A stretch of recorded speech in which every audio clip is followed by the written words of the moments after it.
Les jeunes décodent. Un balado proposé par Ubisoft Éducation et la puce à l'oreille avec Grace, Dalia, Danian et Kenza du collectif Les Jeunes en parlent.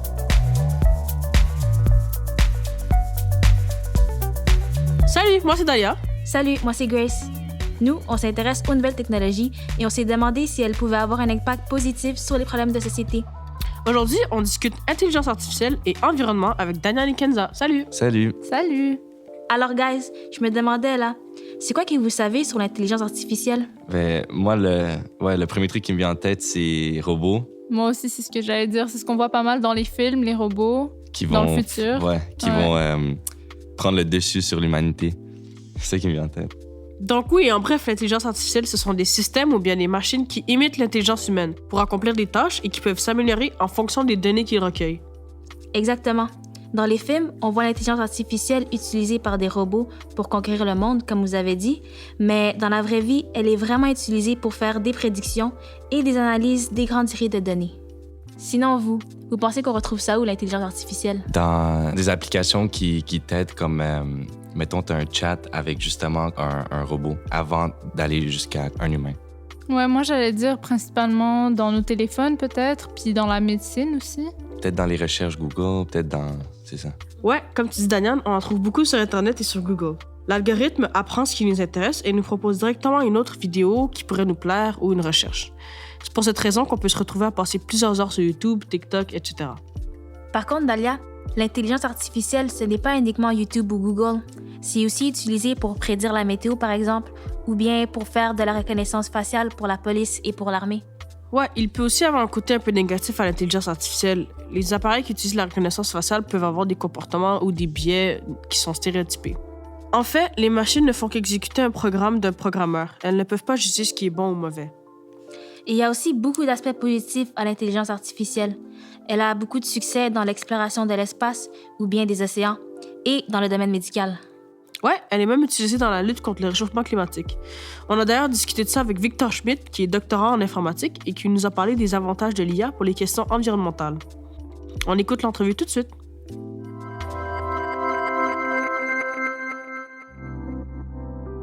Salut Victor, est-ce que tu peux te présenter? Bien sûr.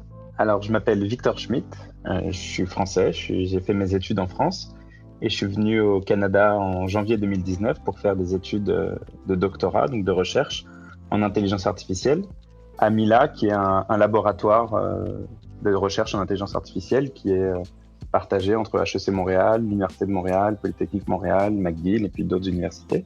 Et donc moi, j'oriente mes recherches sur comment est-ce qu'on peut utiliser l'intelligence artificielle de plusieurs manières pour aider à lutter contre les réchauffements climatiques. Alors, l'intelligence artificielle, c'est de l'informatique, c'est des mathématiques, mais c'est aussi des sciences cognitives, des neurosciences, de la psychologie, de la linguistique et aussi de la philosophie, de la littérature. C'est beaucoup de choses, l'intelligence artificielle. Et aujourd'hui, on utilise aussi l'intelligence artificielle pour parler de l'apprentissage automatique. Et donc, c'est le fait d'utiliser beaucoup de données pour utiliser des mathématiques et de l'informatique pour analyser ces données et comprendre ce qu'il y a dans ces données. Donc, par exemple, donner beaucoup de photos d'animaux et essayer de faire en sorte qu'un programme informatique puisse détecter, classifier, est-ce que ça, c'est une photo de chat, de chien. Comment est-ce que l'IA peut participer à lutter contre la crise climatique? Je pense que dans tous les domaines auxquels tu peux penser, on peut imaginer que l'intelligence artificielle puisse aider. C'est-à-dire à la fois dans les transports, dans la production d'électricité, la distribution de l'énergie, dans l'agriculture, dans la manière de prendre des décisions, dans la manière de découvrir des nouveaux matériaux, la recherche en physique et en chimie qui permet de trouver des nouveaux matériaux pour faire de nouvelles batteries, pour faire des nouveaux panneaux solaires. Ce sont des domaines où l'intelligence artificielle peut aider, mais ce n'est pas non plus une fin en soi. C'est-à-dire que l'intelligence artificielle peut avoir une certaine forme de contribution, comme n'importe quelle technologie, mais toute seule, elle n'y arrivera sûrement pas. On ne peut pas simplement réfléchir à lutter contre les réchauffements climatiques en mettant toujours plus d'informatique, plus d'ordinateurs, plus de consommation d'énergie. Et évidemment que une des meilleures solutions pour lutter contre le réchauffement climatique, c'est de diminuer notre consommation. Comment est-ce qu'on fait pour utiliser cette technologie intelligemment et de manière à ne pas polluer la planète plus qu'on ne peut la nettoyer en fait, plus qu'elle est capable de se régénérer elle-même. Toutes les énergies ne se valent pas, il y a des énergies qui sont produites avec des méthodes plus ou moins carbonées. Au Québec par exemple, l'énergie provient en très grande partie d'hydroélectricité. Et donc, ça n'a pas un impact nul sur l'environnement, mais en termes de carbone, c'est quand même une énergie qui est très, très, très peu carbonée. Donc, faire tourner des serveurs informatiques au Québec, c'est pas la même chose que de les faire tourner dans une autre zone du monde où l'énergie est produite avec des centrales à charbon ou à gaz, par exemple. Si tu pouvais faire passer un message aux jeunes d'aujourd'hui qui sont intéressés par la technologie, qu'est-ce que tu leur dirais? Pour te répondre, Dalia, je pense que pour un jeune ou une jeune qui s'intéresse aux nouvelles technologies, la première chose à se dire, c'est quand on est une jeune femme qui s'intéresse à ça, il faut pas du tout se dire que les mathématiques c'est pas pour soi, ou que l'informatique c'est un monde de garçons. C'est pas du tout vrai.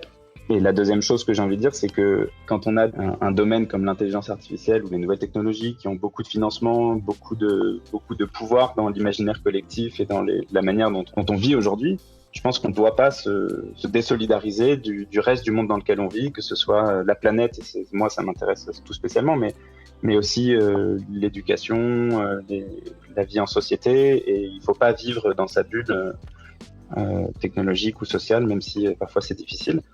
Et donc moi je pense qu'il faut suivre ses rêves, mais pas oublier le reste du monde.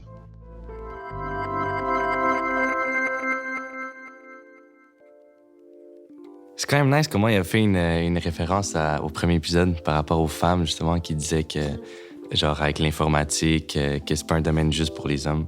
L'exemple, ça me surprend quand même que lui aussi le mentionne, justement. Mm-hmm. Ça veut dire que c'est vrai qu'il manque vraiment beaucoup de femmes dans les domaines technologiques en général. Sinon, moi, j'ai trouvé ça cool qui brise un peu l'idée que genre l'intelligence artificielle, c'est pas juste des robots comme on peut le voir dans des films, que ça peut aider dans plein de domaines comme le transport, l'électricité, la société en général, chercher des matériaux ou même aider par rapport au réchauffement climatique, comme tu avais mentionné plus tôt, Dalia. Mm-hmm. Moi, ce que j'ai vraiment aimé de ce qu'il a dit, c'est qu'il a dit que la technologie, il faudrait pas seulement qu'on l'utilise pour, exemple, les réseaux sociaux ou bien les trucs plus par plaisir, mais quand on a l'opportunité de l'utiliser pour le réchauffement climatique, c'est ça qui est plus important, selon moi.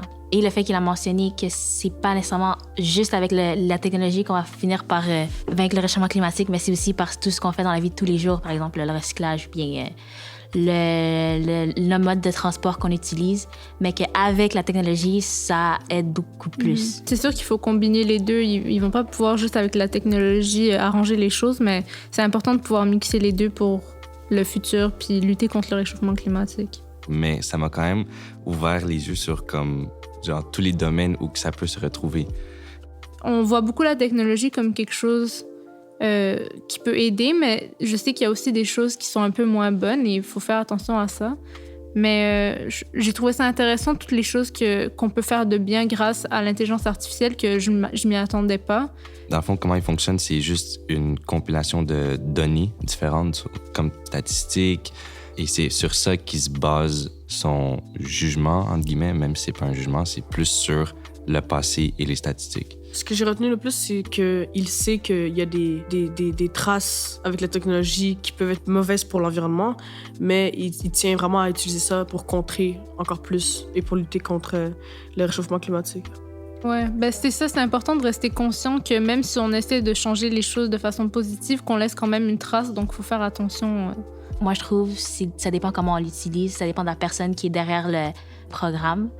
Et si le programme d'une bonne façon, il n'y aura pas de biais. Bref, je trouve ça vraiment intéressant que les technologies aident dans la lutte contre le réchauffement climatique en faisant attention à leur utilisation. Ouais, c'est ça qui est important. Merci, Dalia et Kenza, et à la prochaine. Merci, à bientôt. À la prochaine. Un balado produit par Ubisoft Éducation. Réalisation, La Puce à l'oreille et les studios Bakery. Avec les voix de Diane Banchev, Kenza Shaidi, Grace Tenga et Dalia Weladji. Direction éditoriale, Lucie Lomonier. Direction créative, Albéric Filleul. Enregistrement, montage et mixage, Ivan Urwenya. Conception sonore, Nico Cyrus. Merci à Victor Schmidt, doctorant en informatique au sein du laboratoire Mila, pour son expertise et sa disponibilité.